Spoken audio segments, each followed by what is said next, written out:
Olá, seja muito bem-vinda a mais um Carreira de Sucesso. Esse nome é poderoso, né? Quem não quer, quem não anseia, quem não está em busca de uma carreira de sucesso. Mas só para te lembrar que nós temos um slogan que está em Colossenses 3:23. É o que nos norteia, é o que nós acreditamos, que diz que tudo que você fizer, faça de todo o coração para o Senhor e não aos homens. E Deus, que tudo vê, ao seu tempo te recompensará. Amém? Então, gente, hoje o nosso programa está muito chique. Nós temos aqui uma doutora, né? Estamos formando, fazendo um doutorado. Uma mulher que é especialista em pessoas, mestrada em gestão organizacional. Falei certo? Psicologia organizacional. Psicologia organizacional. Terminando um doutorado na mesma área, 18 anos atuando na área de RH. O nome dela, Nara Sati. Obrigada, querida, primeiramente, por você ter conseguido um tempo na sua agenda estar aqui conosco. Muito bom, muito obrigada. Temos muito que conversar e muito que aprender com você. É uma honra estar aqui com você, trocando ideia, conversando sobre esse tema que é tão fascinante, né? Que é gente. Gente, tão precioso, né? É verdade. Eu digo que hoje é o grande diferencial do mercado são as pessoas. Sim. Você concorda? Concordo. Eu esses dias ouvi a reitora da Universidade de Colômbia dizendo que antigamente as pessoas, o que era mais desejado no mercado de trabalho era a força física. E de pouco tempo, a força física, de pouco tempo para cá virou conhecimento. Agora, daqui para frente, virou a nossa capacidade de se relacionar e de sentir. Ser gente. Ser gente. Com a chegada da IA, isso ficou ainda mais evidente. Porque ela proporcionou para todos um leque de conhecimento e informação. E isso as máquinas não só mais automatizam, mas elas pensam. Então... E fala até com o nosso jeito. Exato. Agora a gente precisa de gente que cria, que sente, que se conecta. Que olhe para nós, que dê sorriso. Isso. Né? Eu sempre falo, consulte a IA, é maravilhoso. Mas só para te dar uma ideia, não deixe ela levar a sua identidade. Traduza aquilo que ela te propôs nas suas palavras, o seu jeito de ser, a sua cara. Quem for ler aquele texto, identificar que você foi até pesquisado, mas não perdeu a sua identidade. É essencial isso. É essencial, né? Trabalhar com gente, mostrar isso, mostrar a cara. A humanidade, né, tá cada vez mais necessária, a gente reconhecer o humano. Trabalhar isso, né? E você entende, você acredita que essa característica, essa identidade, ela tem sido diferencial no mercado? No momento de contratação, no momento de definição de uma vaga? Sim, tem sido um diferencial. Cada vez mais, eu tô há 18 anos na gestão de pessoas, né? E eu tenho algumas questões que ficaram muito claras para mim nesses 18 anos. E uma delas é que uma empresa, para ter um diferencial competitivo, ela tem que dominar algumas habilidades. A habilidade de gestão de vendas, que é essencial, toda empresa precisa ter bons canais de faturamento. A habilidade de gestão estratégica, ter uma estratégia bem definida, saber como vai jogar nesse jogo estratégico de mercado e ter uma habilidade de gestão de pessoas. Eu vejo que tem empresas assim que são ótimas para vender, que tem uma estratégia legal, mas quando não consegue montar um time, e isso tem sido assim uma dor meio que generalizada. Montar um time tem sido uma coisa muito difícil. E a gente só consegue montar um time quando a gente tem ali coaches, maestros, né, gestores mesmo que sabem fazer pessoas isso. Que gostam de pessoas. Que gostam. Que acreditem nas pessoas. Genuinamente. Que gostam, que acreditam. Olha, ele é um cara desafiador. Sim. Nunca falo difícil, um cara problemático. Eu não gosto disso. Eu sempre acho que as pessoas são desafios. Ele é uma pessoa desafiadora, mas ele tem potencial. Exato. Ele tem um jeito, ele tem o quê? Acho que nós podemos investir. É que ninguém quer investir. Nós queremos as pessoas prontas, né? É verdade. Queremos que as pessoas cheguem para nós pronta. Ela pode chegar para você com um bom currículo, uma boa formação, uma boa experiência do mercado, mas da cultura da sua empresa, ela é bebê. Isso aí. Ela acabou de chegar, né? Então eu preciso ensiná-la, fazer ela apaixonar pela minha empresa. É interessante, eu creio que você também já viveu isso. Sempre quando eu vou fazer, às vezes eu sou convidada para fazer um trabalho de headhunter para cargos estratégicos, e aí eu converso com o gestor, o CEO, o dono da empresa, o que ele espera, né, daquele colaborador que ele está à busca no mercado. Você sabe que a primeira palavra que eu ouço dele com mais frequência, normalmente, quase que 90% vem essa palavrinha: comprometimento. E eu costumo dizer assim, olha, infelizmente eu não tenho como te trazer isso. Como assim? Não tenho. As pessoas não são comprometidas com cargos, elas são conquistadas a se comprometer com a sua empresa. Exatamente. Com a sua cultura de empresa, com o seu jeito de ser, são conquistadas pela sua visão do seu negócio, pela paixão que você tem pelo seu negócio. Elas são conquistadas, como a gente conquista alguém, uma amizade, um relacionamento, né? E aí você quer alguém comprometido. Eu posso trazer alguém com a bagagem responsabilidade. Porque você concorda que responsabilidade e comprometimento tem diferença? Totalmente. É diferente. A responsabilidade com uma boa entrega, ela tem muito a ver com uma característica de personalidade. O dever, né? O dever, aquela pessoa que é responsável, que é vaidosa até, porque eu quero fazer uma boa entrega. Agora, eu me conectar e me comprometer genuinamente com o seu projeto, isso é uma conquista. Com a sua visão. Exato. Com o seu propósito, com a filosofia da sua empresa. Eu preciso criar esse vínculo. É. E muitas vezes o gestor faz isso. O gestor precisa fazer isso. Não é só o RH. Não é o RH. E muitas vezes também não é o empresário. A direção, não é. É o gestor.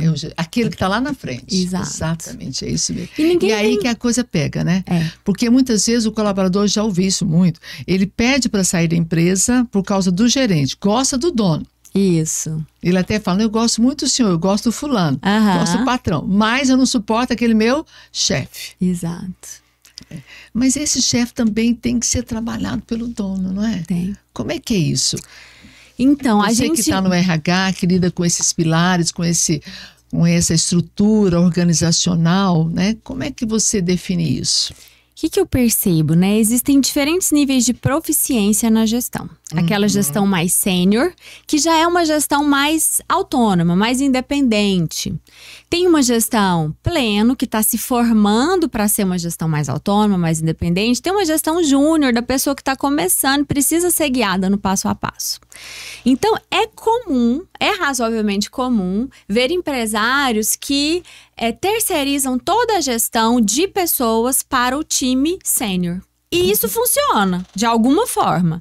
Só não funciona quando o time sênior sair. Aí ele vai ter que construir a empresa de novo. É um risco. Mas tem um alto preço, né? Altíssimo preço. Alto preço. Se esse líder desse time sênior não tiver uma mentalidade para reter talentos, ele vai estar treinando, e as pessoas estão saindo. Exato. E aí o ideal é que a alta gestão se conecte com a gestão intermediária e a gestão intermediária tenha as habilidades para se conectar com a operação. Você acha que ele já vem com essas habilidades? Não, 99% não vem. As pessoas vêm com algumas características já mais que se ressaltam, assim. E eu falo que tem coisas que eu adoro. Uma delas, por exemplo, é o entusiasmo. Tem pessoas que são entusiasmadas, elas se entusiasmam com o desafio, elas gostam. Agora, isso não é a mesma coisa até que comprometimento. Ela participa da entrevista com energia.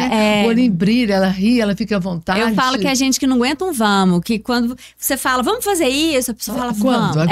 Tô isso. saindo, eu tô de pé. Isso eu acho uma característica essencial da gestão, porque uma regra é que desafios vão vir todos os dias. Tem muitos gerentes que falam pra mim, nossa, Nara, mas tem muito problema. Eu falo, seja bem-vindo, por isso que você foi contratado, vem cá nos ajudar. Não tem problema, tem oportunidades. Tem oportunidades. Então, um problema mesmo que eu percebo é que formar esses gestores, porque eles vêm com algumas características. Digamos que vêm com muito entusiasmo, mas com pouco conhecimento técnico em gestão de pessoas. Então ele faz algo achando que tá certo, e aí a gente tem que ir lá e dizer, não é assim, Então a empresa, ela hoje para suprir esse gap de pessoas disponíveis no mercado, porque se tem uma dor generalizada em RH, é pouco candidato para as vagas abertas. Isso geral, é muito comum. Não importa qual o segmento, nem o tamanho da sua empresa. Não, comércio, indústria, tudo tá vivendo isso. Tecnologia, então, já tá um tempão. Nossa, meu Deus. Então, o que a gente aprendeu? Para ser uma empresa que tem um diferencial, a gente tem que ser uma empresa formadora. E para ser uma empresa formadora, tem que ter uma abertura para erro. As pessoas precisam aprender fazendo. Então, eu vejo lá um gerente que acabou de assumir, um supervisor, dando um feedback totalmente inadequado. Então, a gente tem que chamar fulano, vem cá, vamos fazer uma mentoria, vamos fazer uma formação, não é assim que a gente faz. Porque também, se eu não tiver essa abertura para formar, eu vou trocar para sempre. E sempre vai ter uma outra coisa que eu vou precisar mudar. E é muito caro, porque trocar, substituir, demitir é muito caro. Muito caro, porque a curva de aprendizado de alguns produtos é alta, é longa. Então, eu tiro uma pessoa que já aprendeu um monte de coisa para começar do zero. Lá no final da fila. Isso. Se a gente não tiver paciência e acreditar nas pessoas, é difícil. Agora, a gente tem que saber também o limite disso. Tem que ter os seus parâmetros para trabalhar isso. Né? E como é que você forma alguém? Como é que você acredita? Porque eu acredito que tem muitas pessoas nos assistindo que estão aí nessa ansiedade de que for formar alguém, nessa expectativa, né? E outra coisa também que eu vejo que o gerente, mas mais o dono da empresa, ele contrata alguém e deposita uma expectativa enorme. E logo ele descobre que aquele cara não era aquilo tudo que às vezes ele próprio queria ver. Exato. E às vezes o candidato dá sinais de que ele não é aquilo, mas ele está tão desesperado e tão necessitado que ele não quer enxergar. Que ele não quer enxergar. Aí depois que ele contratou e passou ali 6 meses, 1 ano, ele viu, gente. Aí ele negociou um salário que ele acha que o rapaz não entrega o salário. Não vale. Não vale. Ele fica frustrado. E ele começa então a trabalhar contra ele mesmo. Exato. Como a gente pode administrar esse processo? Interessante. Bom, primeiro, acho que é muito importante um processo seletivo técnico bem feito, pensando no que é essencial para aquele cargo. Esse processo seletivo, tudo bem, só um ganchinho, ele começa em quem? Olha, no candidato ou no dono da empresa? O processo, ele começa no dono da empresa. Ele precisa saber o que ele precisa. Eu falo que não adianta o RH ir para o mercado procurar alguém que eu não sei quem é. Que eu não sei as características mais importantes. Claras. Bem desenhadas. O que eu quero. Eu sempre costumo dizer, olha, coloque o que você é inegociável. Isso aqui negociamos, esse aqui nem pensar. Isso. Então, são esses 3 pilares. Isso aqui é inegociável. Tipo, sem formação superior, não me traga nenhum candidato. O estado civil, tanto faz, tanto fez. Isso. Né? Idade, às vezes, também não importa. Então, a gente tem que trabalhar o que realmente eu vou aceitar. Isso. Aquilo que eu não aceito. E muitas vezes o proprietário, o gestor, quem está contratando, ele precisa de um apoio até para entender o que é inegociável. Porque eu já vi alguns que pesam a mão, né, nos pré-requisitos. Eu quero alguém com mais de 10 anos de experiência nisso. Mas será que se eu tiver 5 anos, não dá para já ter entendido o mercado e aí você forma essa pessoa?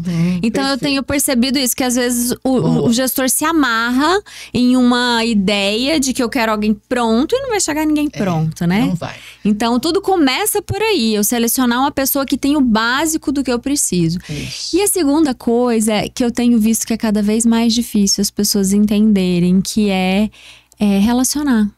Elas precisam conviver com aquele novato. Ela precisa estar disponível para aquele novato. Eu me sinto muito confortável para falar sobre formar um time, porque hoje eu, enquanto diretora, trabalho com 2 gerentes e uma coordenadora que já estão comigo de 10 anos para mais tempo. Você está há 18 anos nessa empresa, Nessa empresa eu estou há 10. Eu estou há 18 anos em RH. Isso. Uma delas já trabalhou comigo em outra empresa. E a outra gerente entrou comigo, foi a primeira estagiária que eu contratei. Então, eu tenho certeza, a coordenadora foi aprendiz também em mim. Então, eu tenho certeza que eu apoiei na formação. E elas erraram muito. Assim como eu também errei muito lá atrás. Então, tem algumas histórias muito emblemáticas que eu conto sobre elas, assim, de erros que naquele momento foram muito graves.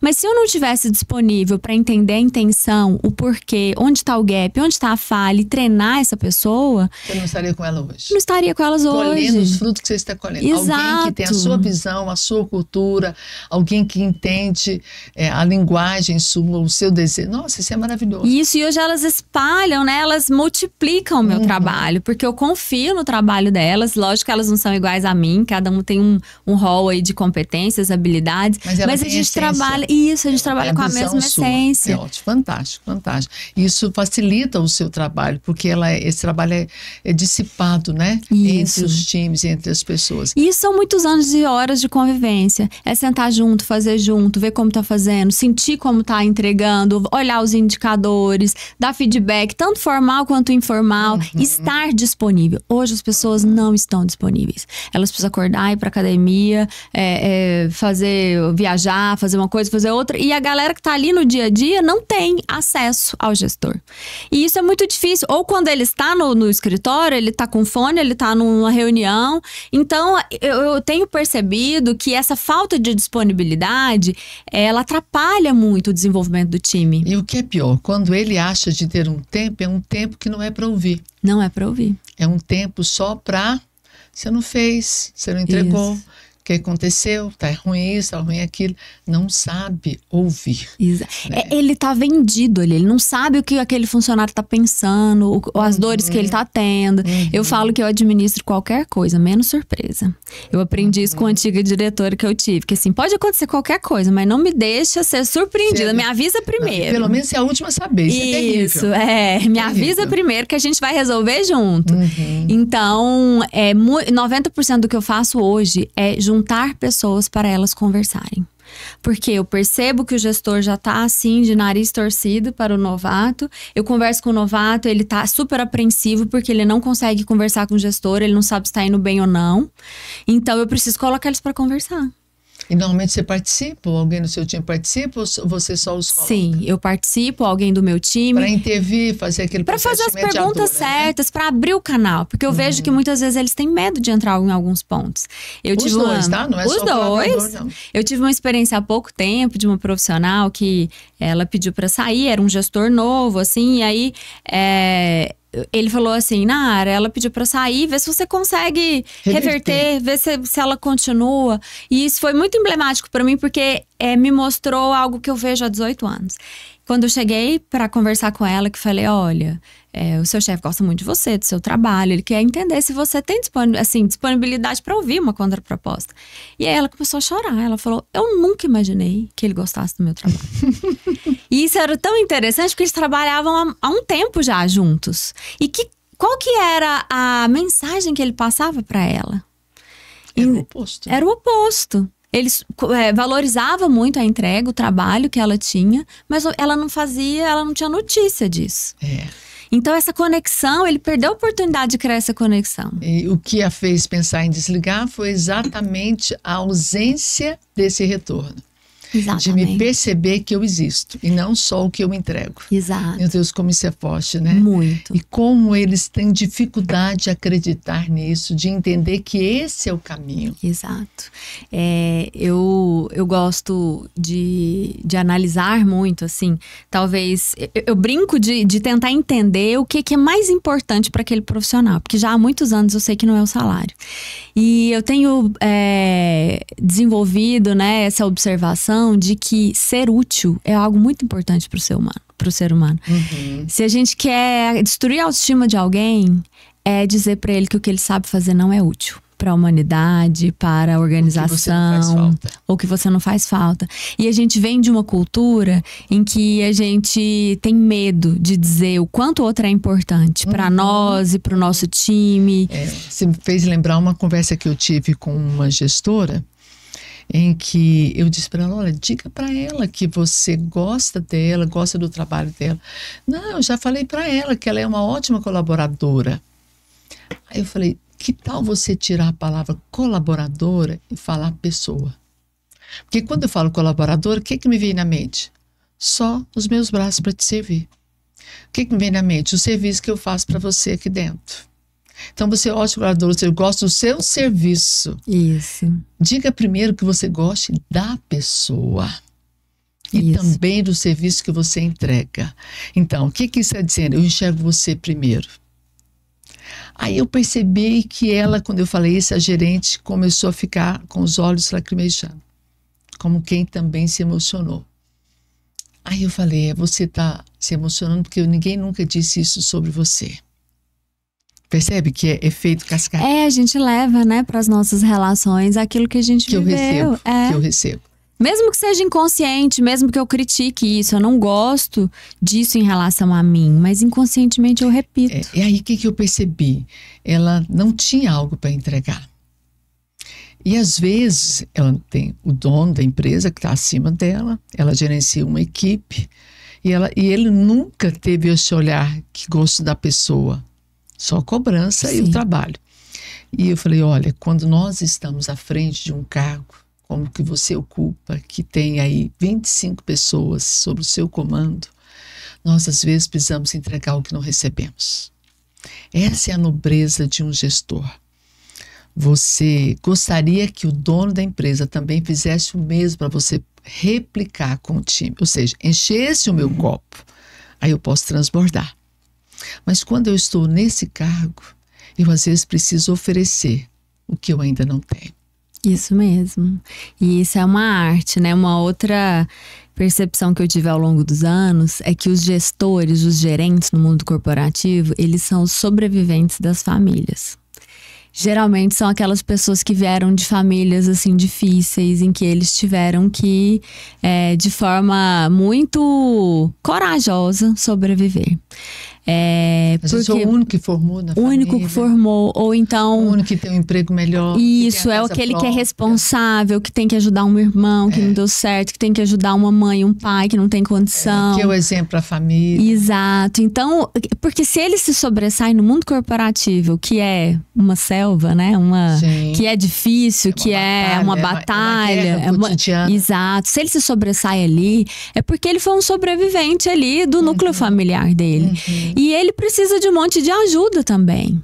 Porque ele foi relevando coisas, ele foi sendo prático com coisas que muitas vezes não estão totalmente saradas internamente. E você já percebeu que o quanto o que ele viveu na família, ele traz para a gestão dele? Traz. É incrível isso. É verdade. Então, pessoas que foram muito machucadas na infância, na adolescência, que viveram uma família muito desconectada, né, destrutiva, ele fere também na gestão. Sim. Ele fala, cheguei aqui, ninguém nunca me ensinou nada. Exato. Meu filho, entrei aqui do zero, aprendendo sozinho, fui quebrando cabeça sozinho aqui. Nunca ninguém nunca me ensinou. Então, esse povo quer o quê? Tudo que eu ensine? Não, vai se virar sozinho também. Ele não tem aquele sentimento de, olha, como doeu para mim, eu não quero que ele sofra isso. Como eu aprendi, eu posso agora ensinar. É porque aí é uma falta de repertório, né? Eu não vi isso acontecendo. Então, como é que é isso? Eu dei conta, por que eu também não posso dar conta? E também, por outro lado, tem muitos que levam o aprendizado do primeiro gestor. O primeiro diretor que eu trabalhei era assim. Então, a gente vê repetindo. E muitas vezes não é o melhor modelo. Eu acho que a gente precisa ter a maturidade de desaprender. Se fala muito em aprender. Mas essa semana foi uma palavra que está assim, gritando dentro de mim. Eu preciso desaprender, pois coisas que os meus pais fizeram comigo. E que, né, de um modo geral, que não foram boas, mas era o que ele tinha para me entregar. Coisa que o meu chefe lá em 1900 Paulinha tinha uma gestão que hoje eu não posso replicar. E aquilo me interferiu muito. Então talvez seja o momento da gente começar a desaprender. Sim. Né? Sempre com a gratidão. Eu acho gratidão fantástico. Obrigada, pai, mãe, que me trouxe até aqui. Foi fantástico. Me fez quem eu sou, mas agora eu preciso desaprender alguns hábitos, algumas expressões, alguns estilos de vida. Chefe, obrigada porque você acreditou em mim quando ninguém acreditava e você me ensinou do jeito que você sabia. Agora eu preciso desaprender isso para me poder até mesmo para ter espaço para novos aprendizados. Sim. Faz sentido isso? Faz todo sentido. Tem um psicólogo muito famoso que ele, Albert Ellis, que ele fala que a gente só consegue, é meio que um paradoxo humano, a gente só consegue mudar depois que a gente se aceita. Quando a gente aceita quem a gente é, aí então eu consigo me mudar, melhorar, transformar. E eu tenho um lema que ultimamente eu tenho falado muito para todo mundo, que é o seguinte, que a gente precisa amar a realidade. E amar a realidade é ser grato por ela. Eu percebo que as pessoas, os trabalhadores, os colaboradores, os gestores, eles não conseguem mais somar com um ambiente em que ele não gosta mais. Quando ele já está de coração fechado para aquele lugar, então ele já não consegue somar. Porque tudo vai para crítica, vai para aquele lugar assim de cinismo, de que eu não acredito que nada mais vai mudar.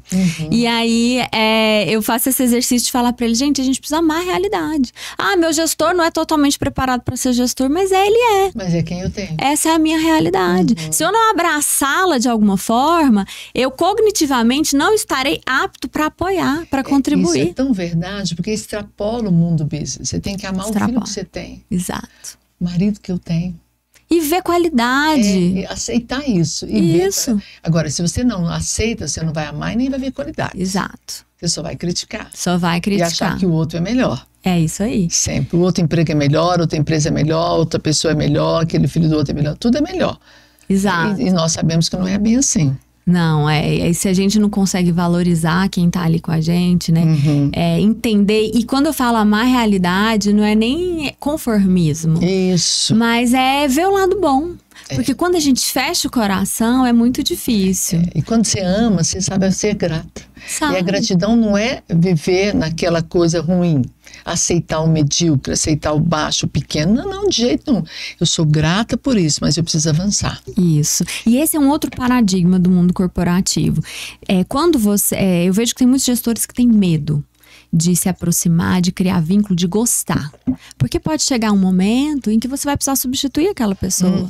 Isso acontece, isso é normal, isso é o esperado dentro de um contrato de trabalho. Ou ele vai substituir, ou então a pessoa vai bater asas no mercado. Eu falo que o que é justo é o que está no contrato. No contrato está dizendo que se a pessoa não quiser mais continuar na empresa, ela tem o direito de sair. Se a empresa também precisar de outras competências e habilidades, ela também tem o direito de substituir. Então, não é porque eu gosto, eu me aproximo, eu tento mudar, eu tento ensinar, que não vai chegar num momento que pode ser que eu precise substituir. E lidar com isso é muito conflituoso. Nossa, demais. Porque eu penso assim, gente, eu tô aqui um dia sentada, tentando apoiar, ajudando, gostando, entendendo, me dedicando a criar um vínculo, e no outro dia eu tô lá conversando com a alta gestão, dizendo, olha, essa pessoa não consegue. A gente já tentou de tudo. Então, eu já tive muitas crises com isso. Mas eu entendi depois que esse é o meu papel. Meu papel é proteger algo que é coletivo. Para proteger algo que é coletivo, é claro que a gente vai entendendo os indivíduos. Mas eu penso no todo. Eu penso no todo. No todo. Sem deixar de gostar da pessoa. Isso. Eu falo, não deixa vezes, de criar vínculo com medo de depois ter que quebrar esse vínculo. Entenda, criar vínculo não é ser íntimo. Não. De maneira nenhuma. Não é ser íntimo. É olhar para a pessoa, é entender, é perguntar do filho, perguntar da escola, de um projeto, é entender um pouquinho aquela pessoa. E não necessariamente que levar essa pessoa para minha vida, de maneira nenhuma. E entender que não vai dar certo e vai em paz. Isso. E às vezes o outro eu vejo que eles ficam muito sentidos. Essa pessoa chegou na minha empresa, não sabia nada. Era um desconhecido. Essa pessoa não sabia nada. Eu cuidei dele, formou, educou, comprou casa, comprou carro, né, casou. E agora que ele está assim, uma pessoa pronta, ele vai me deixar? Leva isso por uma questão de afeto, né? De achar que a pessoa tem um dever eterno com ele. Eu sempre falo, durante essa trajetória toda e tudo que ele viveu e a sua empresa, o seu negócio proporcionou para ele, porque a gente faz para filho. Isso. Os outros nós proporcionamos. Fez para ele retribuiu? Claro, e o contrário também é verdade. Às vezes tem um colaborador que fala, mas eu fiquei anos nessa empresa e essa empresa não me valorizou, me mandou embora. Eu falei, você recebeu todo mês. Todo mês. Igualzinho foi combinado. Qual foi o débito que ela tem juntamente com você? Né? É porque pra gente, humano, né, a gente fechar relações, fechar ciclos não é fácil, é dolorido. E eu sempre falo, olha, você deve ver isso como um mérito seu, um troféu pessoal para você colocar na sua galeria de honras pessoais. Isso. Sabe aquele rapaz ali que está gerente ali daquela empresa? Começou comigo, era um badeco. Mas olha só o homem que ele é hoje. Eu fico tão orgulhoso, não dele, mas da minha visão e da minha disponibilidade de pegar alguém com tão baixa qualificação e colocá-lo onde ele está. Isso, saber que eu contribuí para isso, né? E muito como legal. diz o nosso versículo, né, Chave, que é o meu slogan aqui do Carreira de Sucesso, tudo que você fizer, faça para Deus. Claro. E Deus que tudo vê te retribui. Tanto aquele que foi ingrato, quanto aquele que cresceu, Sim. né, e desenvolveu. Deus, eu acredito muito na recompensa. Primeiro que ela é bíblica, né? Sim. E a Bíblia para mim é uma palavra, é um valor inegociável. Ela é bíblica. É a lei da semeadura. Eu falo muito para os meus gestores, né? Então, olha, mas é aquela pessoa muito ingrata. Eu falei, esquece, não faz para ele, não. Faz primeiro para Deus e para você, pelo prazer que você tem em fazer o seu trabalho, em ser profissional. Isso, e quando a gente faz bem feito, a gente faz pra gente também. Não, e assim, o universo coopera a seu favor. Coopera, vai voltar. exatamente. Vai voltar. Tudo que a gente faz é visto no mundo corporativo. Mesmo que a gente ache que ninguém tá vendo, tudo que a gente faz é visto. Eu na minha carreira... Eu vou mais do que o mundo corporativo. Existe muito mais coisas aqui que a gente pode perceber. Sim. O mundo invisível, ele é muito real. Muito. E ele é visto. Eu não acredito que nada de bom que é semeado não cresce. Não vai ter um retorno. Não vai ter um retorno. Na minha carreira, eu me lembro que eu tenho fiz duas transições maiores até hoje. Eu comecei como estagiária, depois eu fui para uma construtora. Eu amava trabalhar lá, foi meu primeiro trabalho. Mas depois eu descobri que isso é meu. Eu amo trabalhar em todos os lugares em que eu estou. E aí tinha uma outra construtora que descobriu que a gente implantou um PLR lá. E eu implantei o PLR lá naquela época, 2009, 2010. Era muito novo. E eu estudei muito para fazer aquilo. E aí eles falaram, você pode receber o pessoal do nosso RH para dizer. E eu passei quase 2 dias ensinando para aquelas pessoas o que eu tinha feito. Não ganharia absolutamente nada com isso. E aí eu me lembro que um tempo depois tinha uma rede de concessionários contratando para RH aqui em Goiânia. E aí eles perguntaram pro pessoal dessa construtora, que falaram, nossa, a gente conheceu uma pessoa que a gente gostou muito, tal. E aí me indicaram. Então, foi uma prova para mim de que tudo que a gente faz tem um retorno. E aí, depois dessa rede de concessionários, que eu fiquei lá por 6 anos, e eu amava contribuir com aquele lugar, a gente ganhava muito prêmio de gestão. Uhum. E aí, hoje, na Solute, né, eu entrei lá por causa desses prêmios de gestão. Que eles perceberam, um dia falaram, que empresa que ganha muito isso? Quem que é o RH de lá? Então, tudo que a gente faz aparece. Mas qual foi a sementinha? Você serviu alguém. Eu servi alguém. Você não ganhou nada. Você ensinou em 2 dias o que você levou meses estudando. Exato. E aí eles levaram. Exato. Depois indicaram você para outra e até olha onde está hoje.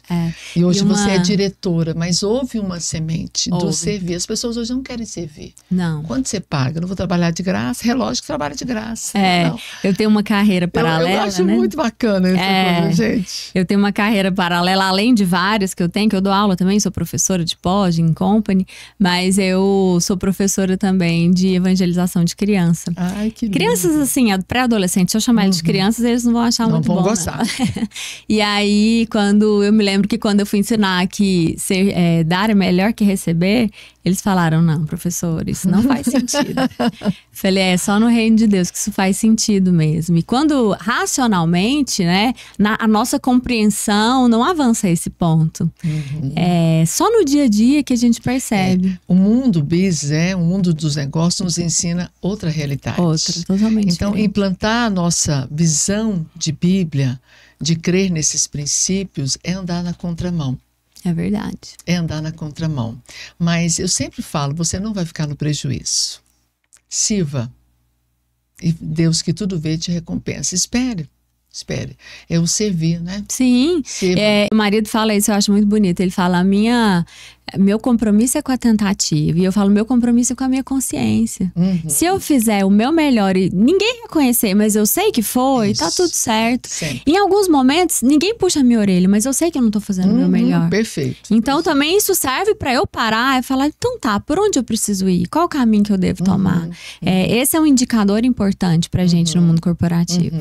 Ter essa consciência, esse desejo, né, de querer ouvir, de querer, olha, me diga aonde eu posso crescer, o que eu posso evoluir. Exato. Não criticar.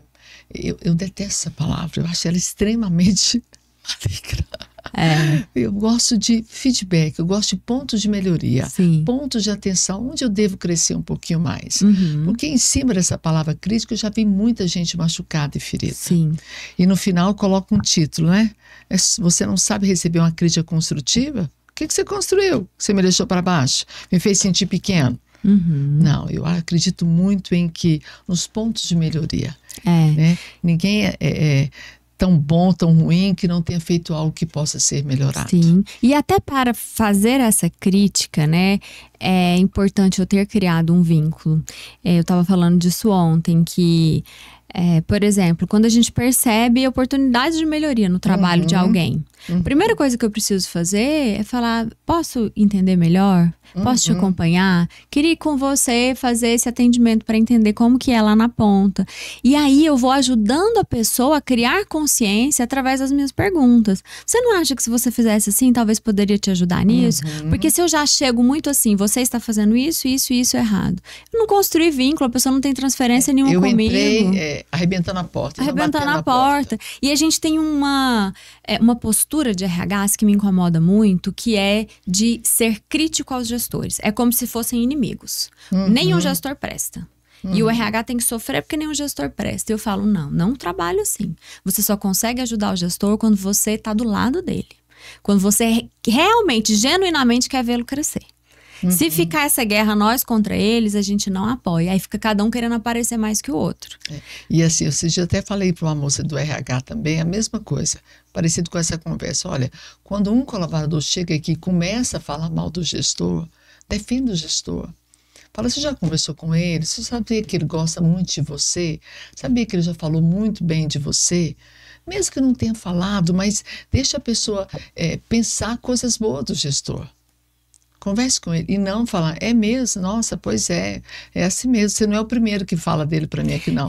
Pronto, detona. O RH tem que ser um ponto de apoio. Tem que ser um lugar onde que eu me sinta confortável para falar e não para ir lá ser alguém que para mim falar mal do meu chefe. Eu acho que assim, no RH a gente é o representante da organização, de alguma forma. Os funcionários veem isso, assim.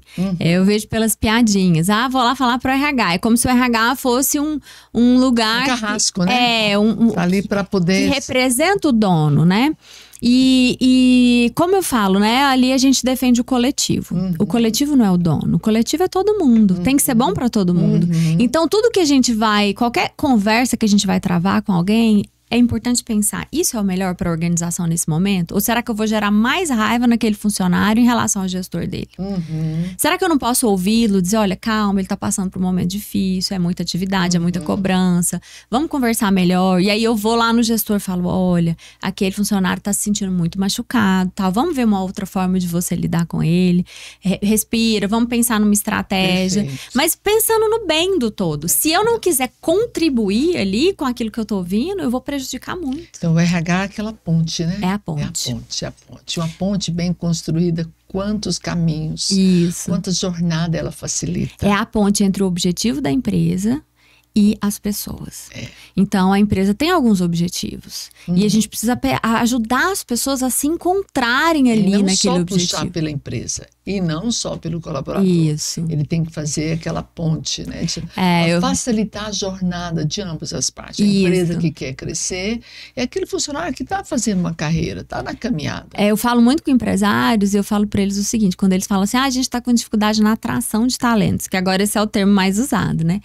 Eu falo, olha, para atrair você precisa ser atraente. Você está sendo atraente? Você está oferecendo alguma coisa interessante para as pessoas? Porque é muito fácil a gente simplesmente criticar a geração que não quer ser CLT. Porque realmente a gente tem uma geração no mercado de trabalho que não quer ser CLT. E eu vou te falar uma coisa, eles não estão errados. Não estão errados. Porque não tem ninguém, a gente até tenta, né, justificar isso com, sei lá, apoio do governo, não sei o quê. Mas na minha experiência, a maioria de quem não quer ser CLT é autônomo de alguma forma. Vende brinco no Instagram, faz Uber. Vende bolo de pote. Vende bolo de pote, faz evento no fim de semana. O pessoal tá se virando.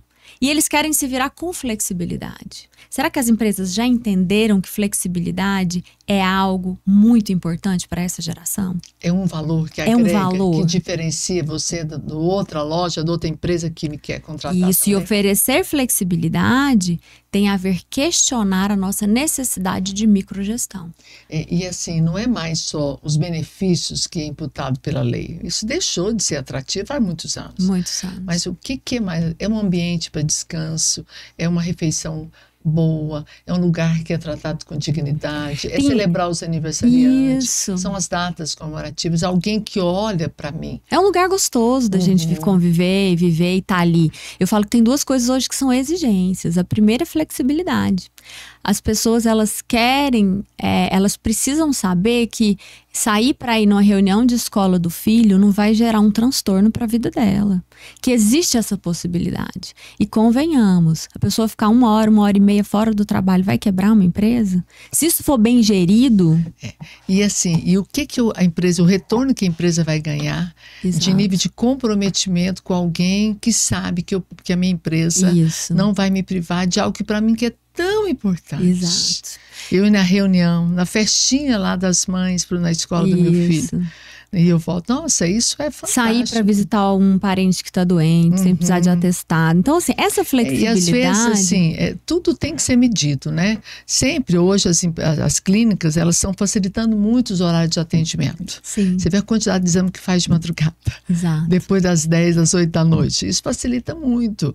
Então, a gente sempre pergunta, olha, você não consegue agendar depois das 8, então às 17, porque aí você fica e já faz direto. Isso. E eu entendo que tem funções que é muito difícil você sair no meio do horário de trabalho. Mas, por exemplo, se você já tem uma agenda e a empresa tem como te cobrir e você está fazendo banco de horas, você vai em algum momento, essas horas vão ser compensadas, não tem por que ser tão engessada, a empresa ser tão engessada. Então, essa questão de flexibilidade é muito importante. Uma outra questão também que é essencial para esse público é a segurança psicológica. Eles querem se sentir seguros para ser quem eles são, para falar o que eles estão sentindo, o que eles estão vivendo. Aquele ambiente em que fica todo mundo mudo, que ninguém pode falar nada, que todo mundo é cheio de dedos, essa nova geração não sabe conviver com ele. Não, ela sai rapidinho. Rápido. Porque se sente ameaçada. E assim, falar sem julgamento, né? Isso. Não é porque eu exponho minha ideia que eu vou fazer o que você está falando. Eu sempre falo, você tem todo o direito de falar, não quer dizer que a gente vai fazer o que você está falando. Isso, quando algum colaborador me procura, né, assim, enquanto representante do RH e com uma crítica, Nara, eu não acho correto a empresa fazer isso. A primeira coisa que eu respondo é, olha, primeiro eu queria agradecer a sua confiança em mim para me trazer esse ponto. Perfeito. E eu quero deixar claro que isso não vai ser usado contra você. Tem coisas que ainda bem que eu posso te explicar o porquê que a gente faz isso. Que você veio aqui conversar para eu poder ter essa oportunidade de te explicar. Porque muitas vezes a gente não entende o todo. A gente toma alguma atitude enquanto organização e os colaboradores pensam que é para uma coisa ruim. Aí a gente tem a oportunidade de explicar que não é exatamente assim.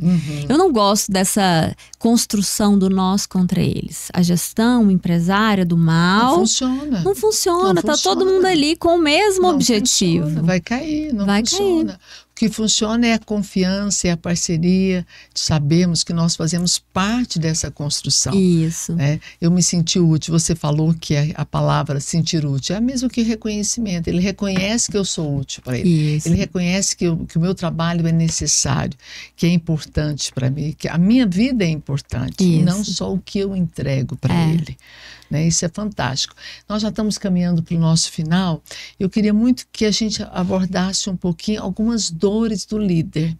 Porque eu entendo que o líder, o gestor, supervisor, coordenador, gerente, são líderes. Sim. Que estão no cargo de gestão.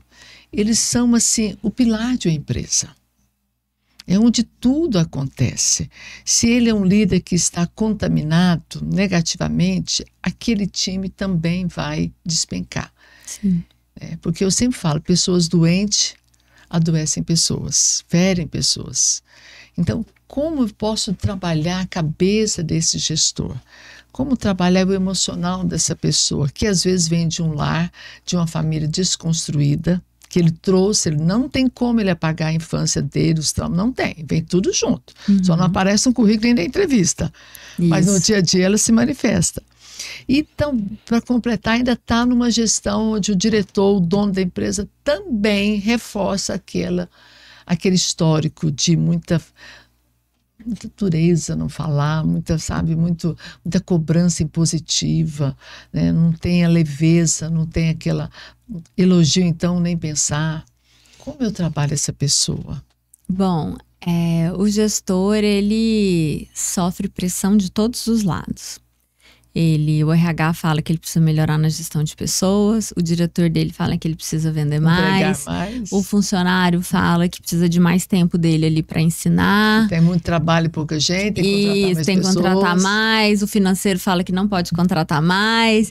Então, é uma pessoa que está ali vivendo muitas pressões. Não é à toa que essa geração Z, que entrou no mercado de trabalho, não quer ser líder. Ela vê a vida do gestor e não quer aquela vida para ele. Eu, hein? Não quero saber disso não. Antigamente a gestão era o ápice do sucesso profissional. Era o alvo, né? Era o sonho de alguém. Hoje as pessoas falam, não quero. Eu já vi inúmeras vezes nos últimos 5 anos falarem, não quero carreira de gestão, quero carreira de especialista. Principalmente na tecnologia, que não é o forte da galera ali, o relacionamento. Mas como que a gente trabalha com eles? A empresa precisa disponibilizar formas de formá-los e de acolhê-los. Pode ser via gestão de pessoas, pode ser via consultoria, pode ser via treinamento, pode ser via mentoria. Mas esse gestor, ele precisa ter um momento para ele dividir as questões dele, as dificuldades, onde não tá legal. Muitas vezes ele nem sabe, ele precisa de um apoio para isso. O que eu preciso mexer aqui para esse negócio dar certo? E ele também precisa, de alguma forma, ouvir de alguém que tá tudo certo, que ele tá indo no caminho certo. Então, alguém precisa fazer isso. Eu já participei, né, de diversas empresas em que o dono não tem essa competência e tá tudo certo. Alguém precisa ter. Mas pelo menos tem a humildade de reconhecer. Tem a humildade de saber, não sou eu. Eu preciso contratar alguém que me ajude nisso. Isso. Que já é um grande passo. É um grande passo. Um grande passo. Não é o papel dele, mas dura quando ele não sabe e não tem humildade para reconhecer que não sabe. E pedir ajuda. Precisa pedir ajuda, porque esse líder precisa dessa formação. Ele precisa desse apoio. Aí sofre todo mundo. O dono da empresa sofre porque não tem resultado e os bons líderes vão todos embora, não ficam mesmo. Porque quando o líder fala assim, olha, eu preciso, sei lá, fazer um curso de inteligência artificial. O dono acha que é ok, porque ninguém manja muito, todo mundo precisa aprender mais. Mas quando o líder fala, eu não sou bom de relacionamento interpessoal, parece que aí sacaneou, né? A gente se vê obrigado a ser bom em algo que a gente nunca teve treino. Mas sabe que a maior dificuldade é o líder enxergar isso. É verdade. Ele não fala isso. E até para ele enxergar isso, ele precisa de um apoio especializado. Ele tem que ter um espaço para isso. Precisa. Para ser aceito. Se eu falar isso, eu perdi o emprego. Exato. Aí o que ele faz? Ele terceiriza todo mundo. O RH que contrata mal, o cara que veio não sabendo nada, o cara que veio para detonar comigo. Isso. Eu gosto muito de dizer o seguinte para os líderes que a gente trabalha junto. Fala, olha, tô aqui para te apoiar. E a gente faz muitas pesquisas. O RH faz muita pesquisa, né? Pesquisa de liderança, pesquisa de clima, avaliação de desempenho. E eu tenho ali muitos dados que corroboram com o fato de que aquele líder precisa desenvolver em alguns pontos. Então, muitas vezes, depois de um devolutivo difícil de pesquisa de clima, que ele percebe que a equipe não está satisfeita, que a equipe tem várias críticas em relação a ele, eu falo, vamos trabalhar nisso agora? Posso te ajudar? Posso entrar nisso agora? Então, esse é o momento em que as pessoas muitas vezes estão mais fragilizadas e falam, Nara, então bora, né? Fazer o quê? Agora, né? Fazer o quê? Não tem outro jeito. Mas até lá é sofrido. Aí só aceitou porque teve números. Isso. Pesquisa números. E um outro exemplo que eu acho interessante, na intenção assim de desenvolver líderes, teve uma gestora que me falou assim uma vez, Nara, eu tô com muito problema no meu casamento, meu marido, ele pesa muito, tudo o problema é meu e do meu trabalho, da minha vida. Você acha que eu tenho que separar? Olha que pergunta, né?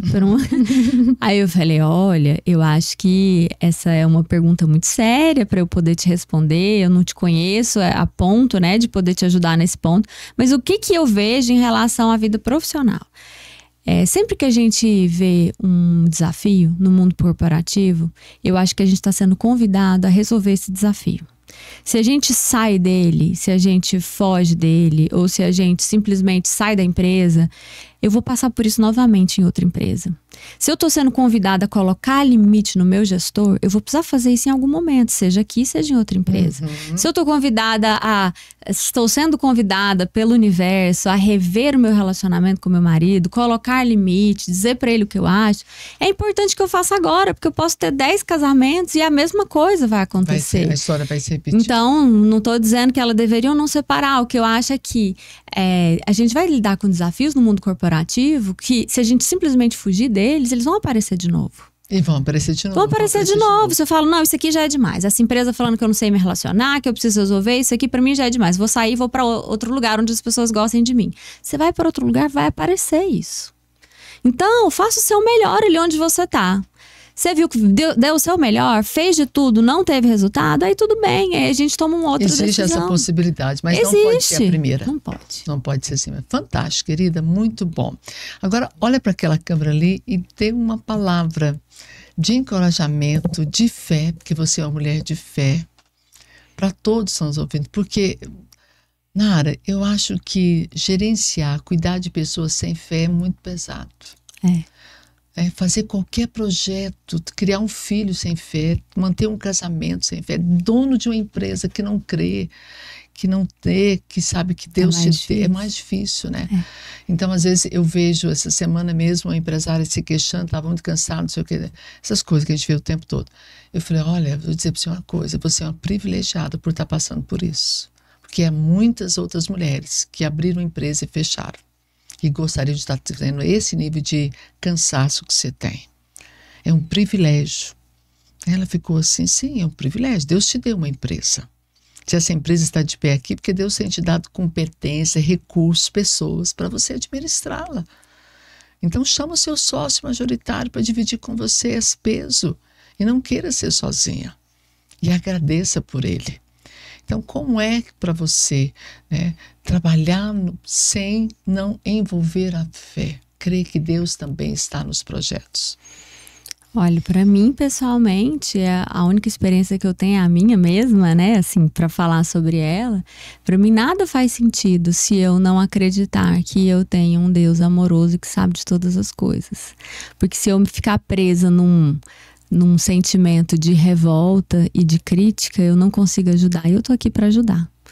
Então, para mim, isso faz muito sentido. Eu entender que o que eu tô fazendo é, para além de um trabalho, uma missão. Uma missão de contribuir com onde eu pisar. De levar uma palavra que vai fazer as pessoas se entenderem. Ou até com a minha, isso é muito comum, com a minha postura, eu influenciar todo um ambiente. Fantástico. Só em ser uma pessoa aberta, disposta a ouvir, disposta a falar a verdade, grata, isso vai contaminando todo mundo que está em volta. E eu não sei fazer isso sozinha, eu só sei fazer isso se eu estiver muito conectada, né, com o que eu acredito, que é o Espírito Santo de Deus que me dá essa capacidade. Senão, eu entro nesse rolo compressor da vida, dessa selva, né, que não é fácil mesmo. Nem Jesus fez nada sozinho, né? Isso. Ele mandou que fôssemos de 2 a 2. Isso. Porque ele já sabia que a essência é o relacionamento. É tão interessante quando você pensa nisso, que eles são 3, Pai, Deus Filho e Deus Espírito, são 3. Olha, o relacionamento começa de lá. Então, por isso que nós, como pessoas que somos feitas em imagem e semelhança dele, temos tanta necessidade de nos relacionar. Sim. Tanta necessidade de relacionar. Eu tenho visto umas pessoas dizendo assim que a carreira a gente constrói sozinho. E eu acho que é a maior mentira que eu já ouvi na minha vida. A gente constrói com uma pessoa amorosa servindo um cafezinho pra gente, com um colega que nos abre o olho na hora que precisa, com gente que compra as ideias que a gente expõe. Gente que executa as ideias. Gente que executa. É uma rede colaborativa. Jamais, né? Jamais. Você não vive só. Não. Querida, muito obrigada. Foi um tempo tão precioso. Foi muito bom. Que bom, eu também gostei muito da conversa. Aprendi muito com você aqui hoje. Tenho certeza que os nossos queridos também aprenderam. Posso dar um recadinho então para eles? Por favor. Pessoal, o mundo corporativo não é fácil. A gente tem muitas angústias em relação à carreira, ao trabalho. Mas a gente está no momento mais democrático em termos de oportunidades de trabalho. Então, aproveitem isso, invistam em vocês, no talento que vocês têm, coloquem o talento de vocês no altar da humanidade, que eu tenho certeza que vocês vão colher frutos maravilhosos para além do sucesso financeiro. Amém, amém, muito bom. Muito obrigada, querida. Eu que te agradeço. E até o nosso próximo Carreira de Sucesso.